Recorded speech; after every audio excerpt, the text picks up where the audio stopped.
वैकुंठ गुणानु वर्णने, वैकुंठ गुणानु वर्णने। সেজন্য আধ্যাত্মিক মার্গে এই কথা উপলব্ধি করা খুব জরুরি, অত্যন্ত গুরুত্বপূর্ণ, যে এখানে ভগবানের সেবা মানে ভগবত ভক্তি কিংবা ভক্ত বা ভগবানের সেবার উপকরণ, এই সমস্ত কিছুই ভগবান।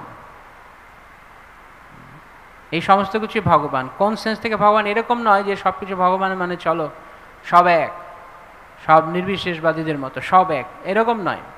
সব কিছুই এখানে ভগবান, মানে ভগবান ছাড়া কোনো কিছুর অস্তিত্বই নেই, ভগবানের কৃপা ছাড়া কোনো কিছুই সম্ভব নয়।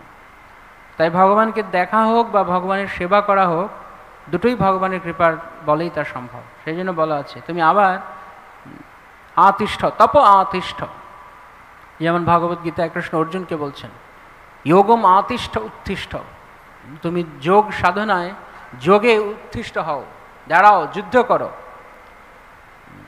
কোন যোগের দ্বারা?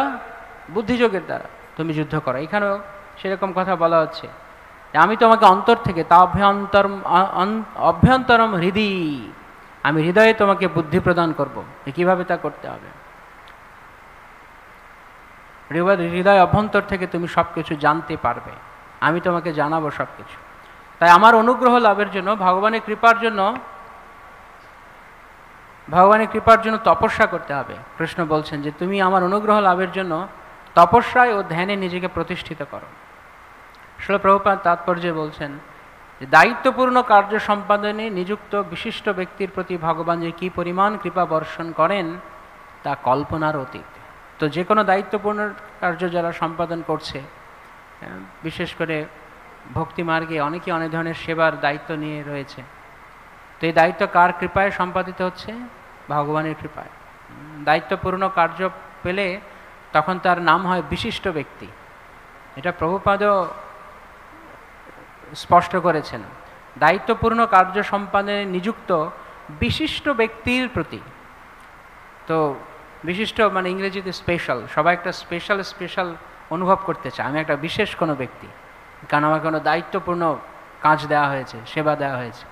কিন্তু দায়িত্বপূর্ণ কাজের সঙ্গে যেরকম কৃপাও রয়েছে, যে যত দায়িত্ব গ্রহণ করবে তত যেমন কৃপাও রয়েছে, কিন্তু তার সঙ্গে কী লেখা হচ্ছে? কৃপাটা আসবে কোত্থেকে?